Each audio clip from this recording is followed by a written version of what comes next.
see if I can do this. All right, guys. Hello, guys. Who the heck are you? Hello. We're called Loomer. And We're a band from Spokane, Washington. what's the other band you guys are? Can we do a collaborative interview? Sure. So yeah. Yeah, because it's the same thing. But You we'll guys switch play. in between bands. You don't. We have to you won't talk know in which one slightly. we are. Yeah, we have to talk in slightly different voices. The other band is Puddy Knife. There you go. You guys That's just. the answer you're looking for. And Loomer is creatively driven primarily by Jordan, and Puddy Knife is creatively driven primarily by Tony, and I don't do anything. That's not even true. That's not remotely true. Okay. I'm the editor. I do a lot of editing, and I play bass. Hell yeah. Hopefully we can pick up everything if we can, I don't know, try to speak up, I guess. whatever. Yeah. Project. Okay. Starting over here with Jordan. Okay. What instruments do you play for both projects? For both projects, I play the guitar, the electric guitar, and I sing. How many yeah. strings do you pick? 6. Okay. Interesting choice. Oh, I play bass. 4-string electric bass. Well, what's your name? Josh. Tony. For Loomer, I play just drums, and it's great. And for Puddy Knife, I play drums and do vocals, and it's very tiring, but it's still fun. Where are you guys from? Here, Spokane. Spokane, Washington. Well, does he mean the band or us personally? Because you're not from here. No, but I've lived here enough that I think. All right, good. Okay, where are you originally from? Like the Puget Sound, Gig Harbor, Tacoma area. And then I lived in Arizona for like 8 years. And then I've lived here again I moved here for college, like 10 years ago. That's how I met Jordan and Josh. And then I moved away to Arizona and have since moved back about 3 years ago to here, to Spokane. Oh yeah.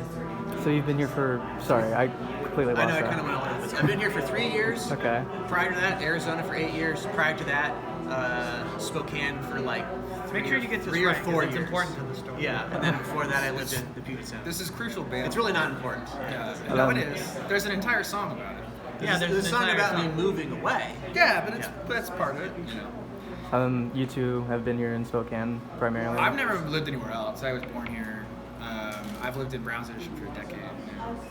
Yeah, I was born on the Air Force Base. I lived here all but like 4 years of my life, but that doesn't really matter. Those years Those are my prison years. We don't talk about no, those no. years. I lived in South Carolina briefly as a kid. So what's the lifespan of Loomer? How long has Loomer been a thing? Loomer formed in 2012. Right? 2013. Yeah. The end of 2013. I can't remember which year it was, but yeah. About the winter of 2013, we started playing together, writing songs. It was a cold and stormy winter. It was the best of times. It was the worst of times. I had met, I was at Easter at the time, and I had met a friend named Kiefer that was a longtime friend of Jordan. And he was like, oh, you should come see my friend's band playing. They're going to do a Black Flag cover set at Mood Seeds. And I was like, shit, I'm going to already go to that because someone's doing a Misfits cover set the same night. So Losing skin. I'm going, I'm going to see this Misfits cover set. And it was great. And I met Jordan there and Josh there because they were both in a band at the time that did Black Flag cover show. Yeah. And then they were like, we want to play again as like original songs. We wanted to do like a punk band, like a hardcore punk band, and we were looking for somebody to drum. And because the drummer we were playing with in the cover show wasn't looking for another band at the time, so we were like, all right, let's get another dude in on this. And he had drummed for punk bands on the west side of the state for a while, and so it was like, this would be perfect. And then we proceeded to form a very, very not punk It's band. not a very punk band, but Loomer isn't at least. But it worked out, and then it just turned into like one, song turned into 10 songs, and then it was a little project. We had that for almost 2 years, about a year and a half, and then in 2015, Tony moved to Arizona for work. So we were like, we tried like a few shows with a different drummer, and that was like fine, but it was sort of like we could all tell that it just wasn't really like what we wanted, so we let it go. And then we started a new project, and that was also shortly lived. We briefly sans had a Tony. thing without Tony as well. and then I went off and did my own thing without any of these guys. Worst years of my life. No, it was good. It was good. That was fun. Tony moves back, a few years ago, and it's like, well, we should play with our old band at least once, do like a one-off show. And then, he had songs. He wanted to do this band, Puddy Knife, and we were like, fuck yeah, let's let's do that. But also we could do like one like send-off show as our old band, Loomer. And then we just had a really good time. So we were like, we could just keep playing. Hayes Noble heard the songs at one point and was like, you guys should just play more shows as that band because these songs are really good. And that was, I think just one person needed to say, your band is really good, you should play more songs. And then we just convince us. When? Because you guys did disband for like a little bit. You guys stopped playing for a little bit. So when did you start playing again? 2023. Yeah, I moved back in July of 2022, and then I had the songs, I wrote all those, majority of those Puddy Knife songs were written before I moved back when I was in Arizona, like the year, like in during COVID basically. And I moved back, we kind of decided we were going to do a Loomer show the Christmas time of 2022, but we were already kind of working on putting the Puddy Knife stuff together, and our first show was in March of 2023. So I guess we started back up again in 2022. Fully intending to just like, Loomer's dead, we just get to do one more fun show, and that's awesome. We can just move on. We even made t-shirts with Loomer's name on a tombstone. Yeah. Like, that was like sort of supposed to be, like, put this to bed and move on so we can... Yeah, we were going to put a bow in it. We really wanted they to... keep bringing us back. We did play as Loomer for at least a year, a little more than a year, to do the other thing, and then, I don't know, I really like playing Loomer, so I was like, why don't we just fucking play shows again? Yeah. It's really fun. And then you were like, okay. So. I finally gave in. I liked playing Tony's songs in Puddy Knife a lot, so it was like, I'm getting what I need out of being a musician, which is playing these like fun pop punk songs, these like hardcore Jason like. I think we both feel a lot of stress being the main songwriter of something. Like, I think it's a thing that we both relate To some, yeah. where I'm like, I'm on the hook for writing songs, and Yeah. and it's like not my favorite feeling. Maybe I have like a pretty good stretch of a few months where I was in too good of a mood to write a song, and then we just don't have any new songs. Yeah. That's Sorry. why I try not to be. No, go ahead. Oh, I didn't realize how loud it was going to be. We have to like raise our voices more. I'm sorry. It's okay. I think they're probably done sound checking. Okay. Dude, okay, let's circle back around slightly. When did Puddy Knife start? How long was Puddy Knife a thing? I guess it still is. Technically, it'll never not be a thing. It's dormant. Yeah. It's not writing new material at the time. So right when I moved back in July of 2022, I think probably pretty soon after I would have been like, hey, here's these songs, let's start playing them. And then we didn't play until March 2023. It was our first show at Berserk. So I guess since then, and then we played not too long ago. We played in May out of town. We played one thing. We played Psychic Death's record release show, whatever that was. Was that like September or something? Yeah, August? that sounds right. Earlier, late summer. Yeah, the body's not cold. So like a couple years. It's been a couple years of it. Okay, so it's still like kind of fairly recent then. Yeah. Okay. Oh yeah, definitely. But Okay. like I said, all those songs were written probably between 2020 and 2022. I got a guitar and a bass for the first time in like a really long time, and I had this this renewed like urgency to write music again. And I did. I remember like recording little garage band demos and sending them to you and stuff. And those all turned into songs that we now play. So to me, the songs are really old. They're like 5 years old. That's what 2020 feels like, even though it's actually Yeah. really not that long ago. Yeah. Yeah. It's fun. It's fun. Tony shows up with a bunch of songs and is like, "These are the songs," and you get like for the first time ever, I'm in a band where I'm playing guitar for things that I didn't write, and I'm like, "This is really good. I'm just gonna play it like this," and then you get to kind of slightly, like it falls into the person you are. It's slightly like, gets a patina when you start playing it your own way, and like, so the songs are like pretty much exactly what Tony brought me, but with like this little bit of... Yeah, I'm not like I have like the bones, and then I let them do their stuff on top of it. Okay. You're the same way with Loomer stuff. Right. Yeah. So did you write the guitar parts for Puddy Knife? A decent portion of them started as things I wrote, and then Jordan has his own stank, but I'd say the bone, like some of the like more riffy stuff, some of that's actually stuff I wrote, like Yeah. it came to the table with. I would say that about at least 60%, maybe more like 70% of the guitar stuff from Puddy Knife was originated as a riff he had written. Yeah. And then the other material is either stuff that he came with something really basic and then we fleshed it out together, or there are a couple Puddy Knife ones he songs wrote. that I just full on wrote all. The ones that are better. No. And then, interesting factoid, I hadn't written a song for like a band since I was probably like 19, and I was probably like between 32 and 35 when I Right, yeah. I didn't own a guitar for a It's been good a stretch while, there. but you did a really good job. Yeah. It's never too late for now. Yeah. Who says you can't teach an old dog new tricks? Yeah. No, they're the same tricks. I just hadn't done them since I was 19. But you remembered the tricks. It's like riding a bicycle. Yeah. It's like when a skater like says like I can't kickflip anymore. It's been so long. So now it's still in your It's head. there. An old dog can still ride a bicycle. Yeah. That's what They never say. forget. That is the saying. I've never heard that. Anyway, more Loomer questions. I feel like we just did a big diatribe on my thing. Bro, we already like went all over the place. Okay. I already like lost my place because Lifetime Information. You guys kind of started. Oh, how long ago was that? I'm now trying to remember what you guys said because it was a Black Flag Misfits cover set. Loomer was born of both. Like Josh and I had been in a band for a few years with friends of ours doing mostly covers. Yeah. We were essentially a glorified Guided by Voices cover. We covered a lot of Guided by Voices. Yeah, it was a like set maybe list like that was 70% Guided by Voices yeah. covers. But that was kind of how I learned how to be in a band because I had never been in bands in high school or in college or anything like that.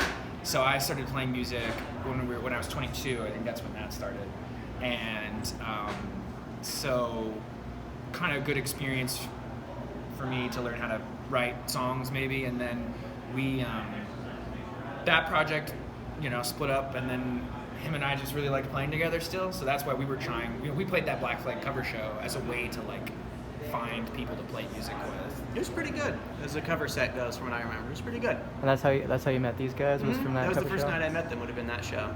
How long ago was that again? Refresh my memory. That was Halloween of 2012. 2012. Yeah, Halloween of okay. 2012. Dude, is my math correct? That's over a decade, right? Yeah, it's over It a is decade over. ago. We've known each other for a long time. The first Loomer EP is 11 years old. Is it really? Yeah, and then the second one is 10 years old. And then the song Jen Menzer, which was like our last official release in its original form, was from early 2016. But I'm not on that song. Tony's not on that song. It's just about But it's a song about Tony. Yeah. It's about me moving That away. is named after somebody who is not. We wrote it with Tony, and then we recorded it. I don't remember that. but We okay. played it together. We just never played it live. Okay. Because I remember the first time I saw you guys was the Hayes Noble. Oh, it was his second album that I'm forgetting the name of. It was the release of that. The one at 9.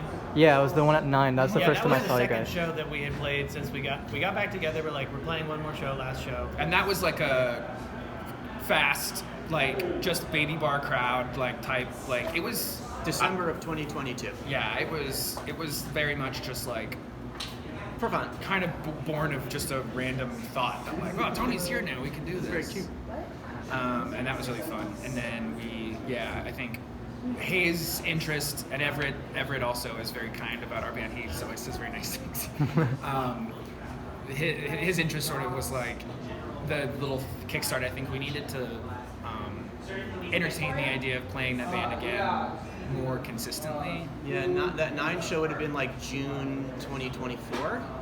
The 9 show was basically the show where we all like met up the next day and we were like, we could just keep playing this band because it was like so fun. Like the turnout was incredible. That was easily the most people that we had played to, except maybe that one time we played Terrain. But that was playing to I thought we like. played that Volume show. That was. Oh, that's right. The Volume. Yeah, we did play a Volume show in 2015 for the original Volume incarnation At the Big Dipper. But I felt like that 9 show felt like really huge, like one of the bigger shows we'd ever played, and definitely one of the only all ages shows we had the privilege of playing, and so it was very like. It was definitely a big show, and that's the majority of the scene is just young people, so the all ages is pretty important. What's funny is that when we were playing, 10, 11, 12, there was not all ages shows. Yeah. No shows were all Yeah, ages. I mean, Did not there was exist. plenty of like house shows and stuff happening in the all ages space. But yeah, the venue, a lot of venues just weren't, and we were just playing a lot of bars, a lot of 21 plus. Yeah, you never know what you're gonna get to. You might get know. like 30 people who are like part of the scene and who are also in bands and who are, kind of normal bar crowd, and then you might also go to a show we played to like 4 people who were just kind of there to get beers. That still happens. It does occasionally, but it definitely, with the all ages scene, you know, it's been really nice to see more people showing up to shows in a way that we're just not really used to. People like knowing the song. It's just pretty kind of fun to see young folks like your music. Yeah, it is. You just expect people to be like, get off the stage, old guys. I think there's a little bit of leftover mentality from the original incarnation of this band when we were playing live, where we were maybe playing to an audience that cared, but probably not. And we might trick an audience into caring at one point, but like for the most part, people weren't showing up to see us, right? People were showing up because there's a show tonight. We don't know what it is. We're just gonna go, and all of them were in their 30s, and none of them really cared all that much. Whereas now you play to kids, and they're like, they know the words to your songs, and they like know the names of your songs, and they want to know what pedals you're using, and they want to know what cymbals you're using. I don't know. It's kind of like It's really nice. Reinforces that thing that's like music is for those kids, and it's nice that we finally have like a scene that fosters that. We probably did about 25 years ago, but that's like not what we had when we were playing the first time. It's special. It's handing down the torch. Yeah, It's cool, and it's cool. We're very privileged. We feel really, really privileged to get to be part of that still, despite like, you know, having missed it kind of the first time and being sort of like, oh, we're just, you know, playing around, and now to be, you know, invited to play at shows a lot, and then 221 has, you know, recorded Puddy Knife, and you know, has obviously just put out like this Loomer song on this compilation, so it's sort of like we feel really privileged that people still care and are sort of like, come play for us. Like, man, nothing is more insane to me than people knowing the words to our songs because we didn't play them for 10 years, you know what I mean? So like, when some 16-year-old knows the words to your songs, and it's like, you were like in kindergarten last time I played this song. Like, it's so cool. Like, that's amazing. There's a time and a place for everything, and everything happens for a reason. Yeah, no, I totally agree with that. Oh, I'm interested in this one personally. Band name origin. Let's start with Loomer. What is the band name origin for Loomer? Loomer is the second track on My Bloody Valentine's Loveless. Really? Which, Okay. for a majority of my life was like my favorite album in the world. And it's still basic. I mean, it's still up there. It's still top few for sure. But I just think it's a cool word. There were already several shoegaze bands named that for the same reason, all because of it's that My Bloody Valentine song. But I didn't care because we didn't have ambitions to take it anywhere really outside of just being a fun local band.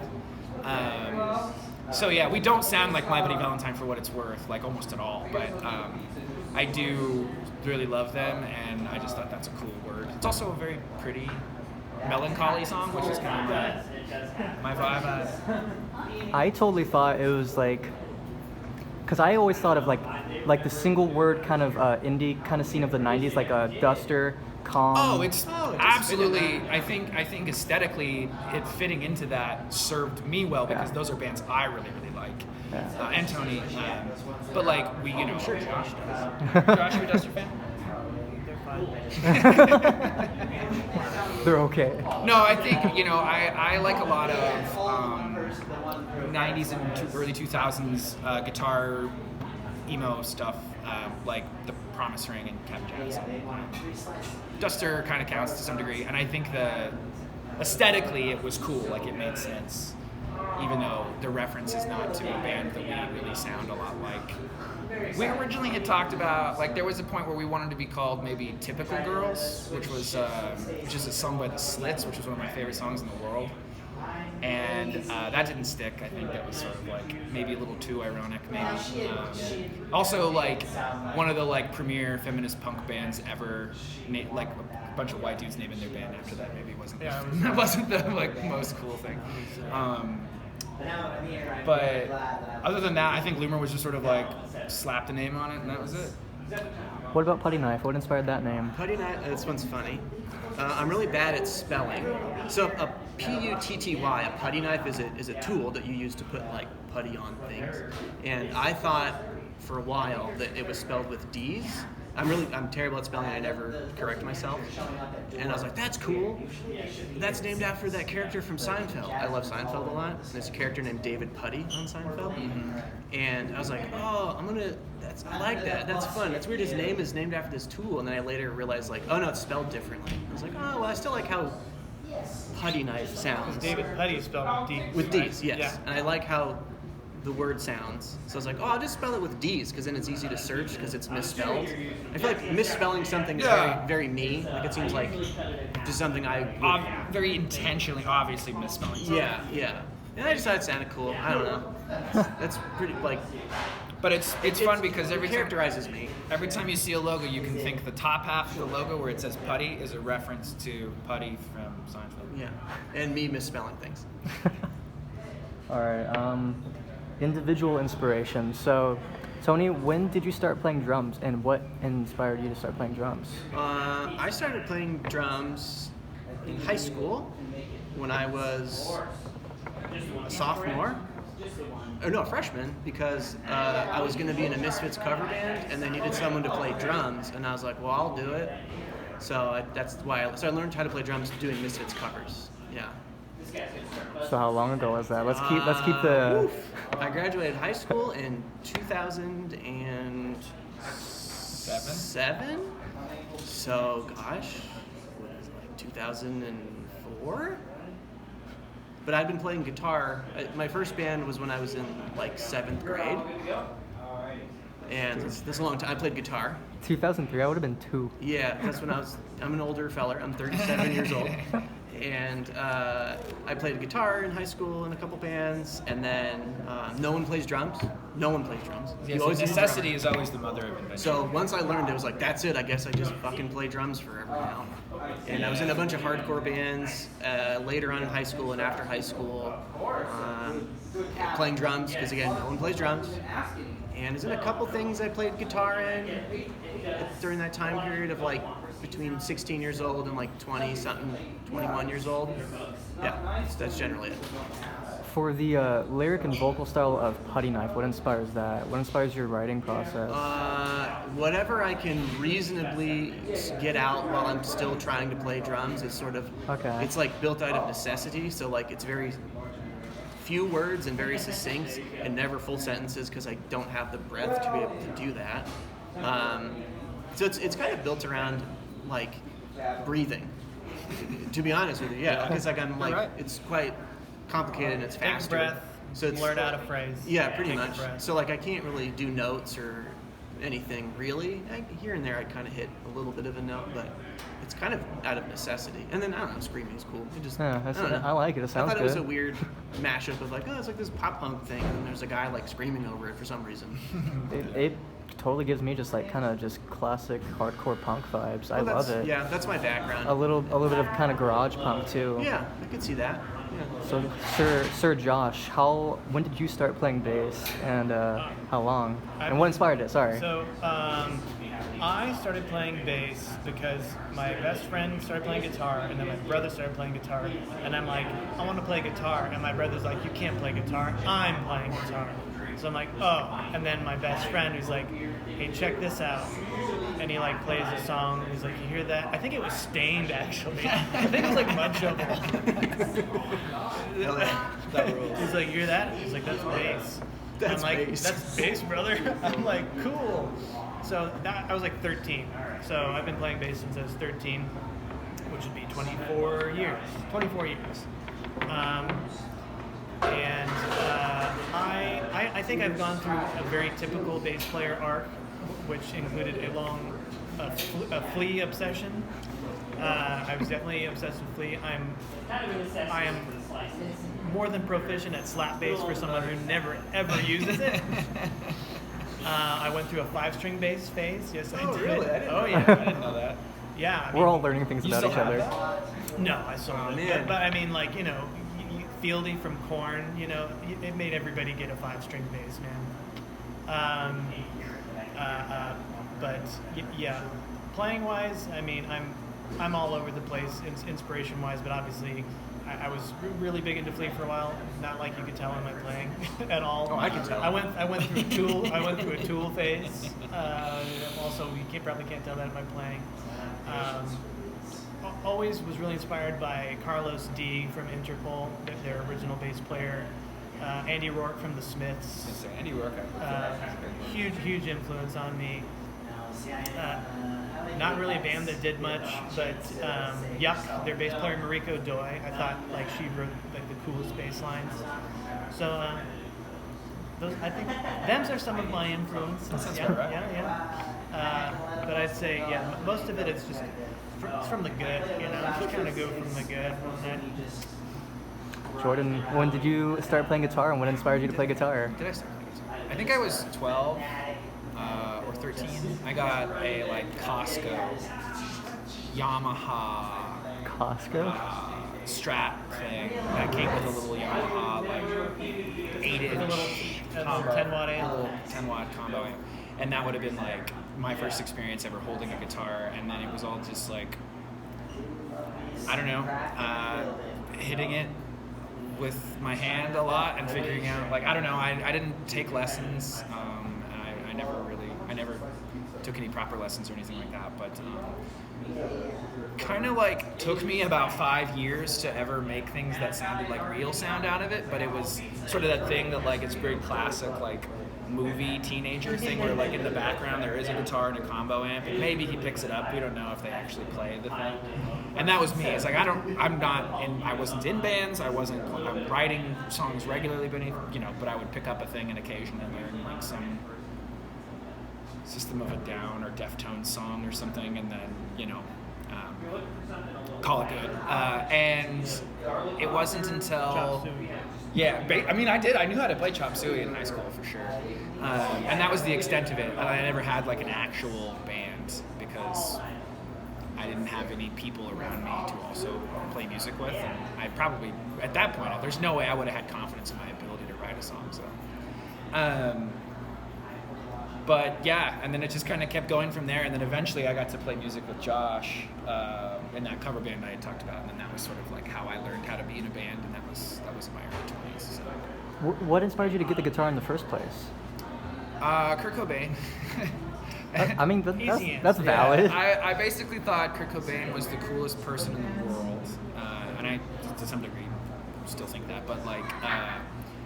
As a kid, I was raised around a lot of alternative rock and indie rock. My mom and my stepdad, who primarily raised me, were both music managers of two different Hastings stores. Hastings was like a physical media store. I'm old enough to remember Hastings. Okay, you remember Hastings. Yeah, okay. Okay. Hastings. So physical media, let me be able to hold on to this stuff. When Hastings ruled the world in Spokane, we had like 5 different locations. Back when that really mattered, and my mom and my stepdad managed the music departments of 2 different Hastings, and that's how they met. So as you can imagine, I was like, as a kid, just like bombarded with promo CDs, and they actually had to care about what was cool and like what was alternative at the time. So my stepdad's a huge Sonic Youth fan. He's how I got into Blind Bloody Valentine at a young age. Dinosaur Jr., Built to Spill, every band that I've ever sort of like wished I could be. My mom is really into REM, so REM is a really big one too. So anything like that, like seeing those bands. The other random one for me is Beastie Boys. That's one that like was a huge favorite of mine as a kid, and when they became like a rock band for a little bit there in the mid-90s is when I was a fan of theirs. I was gonna ask if you meant like when they were like the punk band or like when they started doing like the Ill Communication era.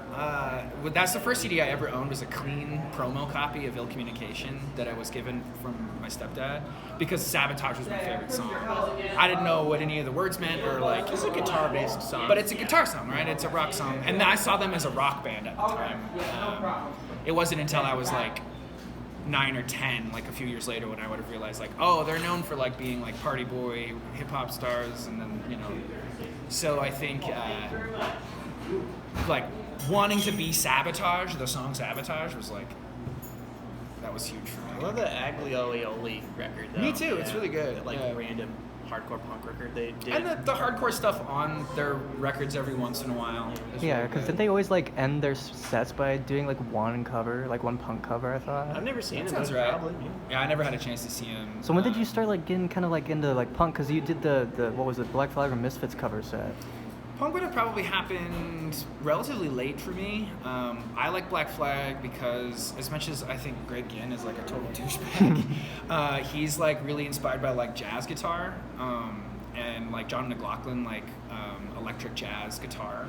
And I always thought that was really like cool that he's like very noodly and weird, and he like makes shit up, but like he'll do it consistently, and he'll play the same, like it sounds like he just hit a bunch of random notes, but every time he does it the same way, which I always thought was very inspiring. So like when we did Black Flag, it was because it was like one of the only punk bands at the time that I was like particularly like knowledgeable about, because most of my punk experience growing up was emo and like punk adjacent stuff, not really like actual hardcore punk, right? I would like, as a 17-year-old, I would have thought, like, I would have told you Rites of Spring is the best band in the world, but I wouldn't have known shit about like I didn't even know Minor Threat very well at that point. No, I'm most so surprised by like you went the reverse way of me, where you were into Fugazi first and then Minor Threat. And I'm like, no, I was into Minor Threat first, and then I discovered Fugazi. Like, I was so blown by like the reverse way that you went. I would have been more aware of like Faith before I would have been listening to Minor Threat at that point. It's kind of a deep cut. Well, no, that's because I mean it is the backwards way of going things, where I'm looking for something that's like sadder and weirder and darker because I like Rites of Spring and I like Moss Icon and I like these types of bands, and it takes a minute for me to get back to like punk because I didn't start there. And you can hear that in Loomer versus Puddy Knife, right? Like, there's a reason that like most of the Puddy Knife songs were written by him, and the ones that were written by me kind of sound a little bit more like emo songs than they do like hardcore punk. The only reason they sound like hardcore punk is because someone's screaming over them. Yeah, otherwise they just sound like Dude Ranch or NoFX songs. Basically, yeah. And not like screamos screaming, like, it's like punk screaming for sure. Yeah. That's the goal, at least. So. Yeah. So, sorry, we're kind of like all over the place Yeah, here. get back to your questions. We talk a lot, so you have to kind of. But that's what makes it so great, Yeah. though. So, songwriting process for Puddy Knife, you said it was kind of you were in Arizona and just kind of brought it to them. They did their own thing. Well, yeah, and then the last few songs we wrote, 2 of them were from Jordan, so he came in with some riffs, and we kind of compiled them a little bit more as a group, which was a great experience. 1 or 2 maybe, I came in, same thing, with a loose idea, and then we built them out together. But like 6 of them, there's a few of them we don't play anymore, but like 6 of them were like fully fleshed out. I like programmed drums on GarageBand. Yeah, he was basically giving us the song, and it was like recorded. It was already I wrote all the bass, a rough sketch of the bass because I can't play bass like Josh, and then a decent sketch of the guitar. Jordan plays a little more strings than I do, but yeah, like 6 of them were fairly fleshed out. Yeah. What's the writing process look like for Loomer? But most of those songs are fairly old, right? So what did it? Yeah. Most of the songs were written in like 2014. The few that weren't are just these few newer ones that we have recently been playing. And that process has always just been me, and it's just been like me finding a cool riff, usually not because I'm looking, but because it just kind of happens. When I was better about keeping a guitar around, and now that we practice down in a basement, my guitars aren't I work from home, so it'd be very easy for me to pick up a guitar and just I keep telling you, just bring a guitar. I know. I have several. I could, but for whatever reason, it doesn't work like it did back then, where I was very good at picking up a guitar, putting a capo on a random fret, and going what would this sound like? Playing lots of playing lots of open chords. Being the only guitarist has been kind of a thing where I'm nervous about playing anything guitar-wise that is too too singular sounding, because it has to sound big, right? It has to sound like I'm the only guitarist, right? It has to fill space. So lots of open chords, lots of open strings. Most of our songs are in A and or D or E because I'm playing all these open things, and that's why there aren't very many, because I'm not a super prolific songwriter. I'm trying more now, but like it's tough. I'm my own worst critic, and I'm very quick to be like, you know, just because that was 3 riffs in a row doesn't mean that's a song, which it is a song. I think it is. We could be playing those songs. But I'm Hey, always like, garage rock and garage punk and the Beatles taught us otherwise. 3 chords or less is good enough. yeah.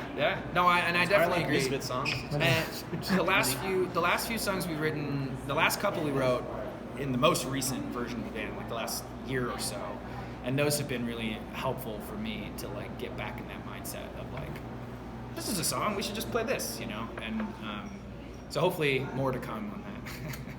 So the next question was album, but same thing, like most of the EPs you guys already put out like a while ago. Same thing with Puddy Knife. So are you guys planning on recording any more albums or EPs for Loomer or Puddy Knife? EPs probably. Yeah. I don't know. Albums are tough because none of us are prolific enough to like show up with 10 songs. Yeah. You know what I mean? We'd be like, It took like 5 years. yeah, we're full-time jobbers, and we're like, you know, practicing once or twice a week, and have a bunch of, you know, other side hobbies. And Tony's been doing stuff with the school, and Josh is really busy working with the parks. And I play card games, and it's definitely like tough for us to come Play a out lot of with- Fallout He plays a lot of Borderlands too. and Borderlands. Yeah. So it's tough to come out swinging with like a Very busy. like 2 sides worth of songs, but I would love to ultimately get another like EP on the books for at least Loomer, but you know, it's just kind of a matter of finding the time to focus on writing some songs. We're slow. We're slow. That's why we also don't play super often, because we're like, well, yeah, I mean, if we played 10 times a year, like, it'd be the same 8 songs every single time. No one needs to see that. They can, you know. I think we're all, like, in a great way, we're all a little picky about our own music, and I think we're a little bit, we're like, none of us kind of settle for stuff. Yeah. We sort of, like, are really very tinkery. Like, we're like, I don't know, like, yeah, we're very, and we all, never in an argumentative way. I've never played with 2 people. I've never played in such an easy setting with 2 other people, where it's very respectful and everyone's got the same goal of like, it should be the best song possible, it should be catchy, and no one's ever like, what, you don't want it, this part's the, like, never arguments, but we're very particular and critiquey. Mm-hmm. Yeah.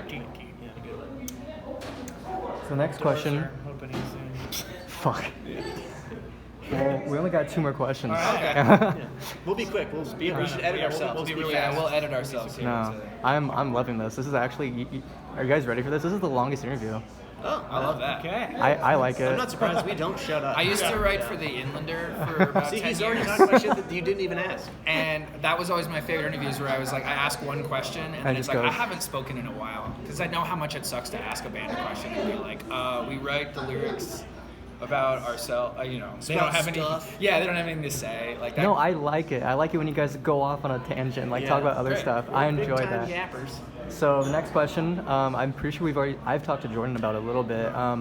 Tours and out of town shows. If you guys have any plans for that, but correct me if I'm wrong. You guys have never played an out of town show. Loomer has never Loomer played, never has. not in Spokane. Puddy Knife played one. We played in Moscow in May of this year. Yeah. Okay. I used to, when I was a kid, I would do little tours, like down to California and over to Texas when I was like 17, 18, 19. Yeah, they didn't make money. They were like shitty shows, but it was like punk band, hardcore band stuff. Short answer, we would entertain Yeah, that's short true. regional tours based on the fact that we all have full-time never- jobs and Yeah. There never used to be a way to do that, but now there is. Now, like, bands didn't come here, so bands didn't leave here. 'cause- and we don't really have like the right vehicles for it. We'll Yeah. probably just tag on with like Hayes or something. Yeah. If they let us Exactly. come. We They've just- got like that giant band. Sneak in they the can, back of the They can van. fit a twin reverb. We'd play in some there. regional stuff. That'd be nice. I would love to play in Washington and So you guys are open to the idea, just haven't really kind of put it Just one- together. Just hasn't been just a one way. Japan tour. Yeah, we'll just do Japan one time. We're huge in Japan. It's hard to find a date. It's hard to find times that line up for all 3 of us at this point in our lives, I think, too. Like, it's just harder. It'd have to be like a 3-day weekend. Yeah, it's We are the classic sort of like, we're all in our 30s and like have like stuff stuff do. we do. Yeah. Yeah, it's sort of like, Well, It's a lot. So the last question is future plans, but I'm going to make a little specific and ask about merch. If you guys plan on making any shirts or anything. This is the irony. Neither of our bands really have any merch. Tony and I make merchandise for video games for a That living. is their actual Yeah, job. my job is making merchandise. Yeah. Not for bands, but for video games. And I'm always like, I don't know, my free time I'm making merch. Yeah, we have should. we It's have fun. we have connections, we have the know-how, we have the tools, and yet we've never He's really a graphic designer. He's a graphic designer, and so like it's just sort of it's on the list. It's a thing we get asked enough now. Now I know that I'm like, okay, if someone would wear a shirt that says Loomer on it, I'll make it. So if I keep asking you guys, will it? Yeah, keep will- asking. Okay, Yeah, okay. keep asking. Okay. Eventually, Have you we'll guys, just- has Loomer or Puddy Knife ever put out any shirts? Loomer had one shirt for that last final show we did in December of 2022. we made 25 of them. 25 and it has a little The little gravestone gray- on it. yeah. That's it. And then stickers, lots of stickers and patches for. And then Puddy Knife hasn't put out any shirts or anything? No? It was just that tape? I think somebody made a fan one once, like a kid. I've seen some made one, fan but- merch for Puddy Knife, which is always really Yeah, charming. do that. That's much. Okay, cooler. I'll do it. Yeah, you're We would love that. I would Feel love to free see a take Loomer. any imagery you'd Yeah, like. put it on. put Put it it. like- I don't know Yeah, any of hell it. I mean, I do. I mean, I took the photos. There's no copyright in it. Just Yeah, take it. Take Do the whatever. logo. I don't care. Do whatever you want. All right. The music's in the public domain. At this point, it might as well. be. So, any future plans? Anything else you guys want to shout out? Name drops? Anything? We're just gonna keep writing and keep playing. We're just gonna We're keep gonna it keep up. writing. We're not done. It's slow, but we're not done. Thank you for listening to us talk. I'm surprised Yeah. anybody cares. You're a sport. Thank you guys. Appreciate it. Have a good night. Yes, you too. Thank you.